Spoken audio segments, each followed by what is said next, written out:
اهلا بيكم يا جماعه. النهارده هنتكلم عن مسلسل مملكه الحرير اللي عمل ضجه جامده على اليوتيوب ومنصات العرض. العمل ده من تاليف واخراج بيتر ميمي وبطوله كريم محمود عبد العزيز واسماء ابو اليزيد واحمد غزي. واول حاجه هنبدا بالقصه. بنبدا المشهد بصوت الراوي ولقطه دراميه. الملك نور الدين وامه بيستقبلوا مولودهم جلال الدين، لكن في نفس اللحظه عم الملك الذهبي بيقتل الملك وزوجته على طول، والوقعه دي بتكون بدايه العالم كبير من الخيانه والمصايب. بعد اللي بيحصل ده الحارس الوفي رضوان اللي هو بيقوم بدور محمود البزاوي بيهرب الطفلين، الاكبر اللي هو شمس الدين واللي بيظهر عليه التميز، والصغير اللي هو جلال الدين. لكن رضوان وهو ماشي بيطلعوا عليه اتنين من قطاع الطرق بيحدفوا عليه السهام، وكل واحد فيهم بياخد طفل وبيمشوا. وده بيؤدي ان الامير شمس الدين بيتربى بين العبيد، والامير جلال الدين بين قطاع الطرق.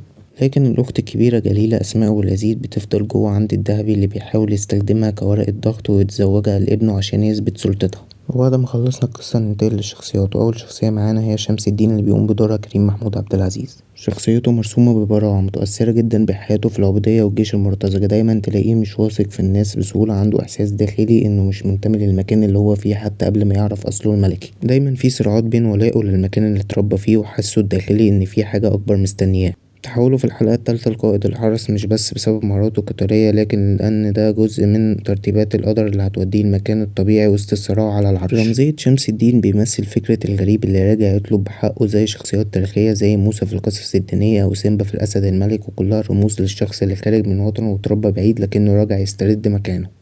جلال الدين اللي بيقوم بدوره الفنان أحمد غزي. على النقيض من شمس، جلال الدين اتربى وسط العصابات واللصوص، وده مخليه شخص ما بيصدقش في القيم والأخلاق التقليدية، بيعتمد على الحيلة والخداع، مؤمن إن القوة مش في الشرف بل في المكر والسيطرة. بيبدأ يتكون جواه حقد مش بس على الدهبي لكن حتى على أخوه شمس لما يعرف إن هو كمان من دم الملوك. جلال الدين هنا تجسيد لشخصية المنافس المظلوم زي لوك في ستار وورز أو سكار في الأسد الملك. دايما فيهم الجانب اللي بيمثل القوة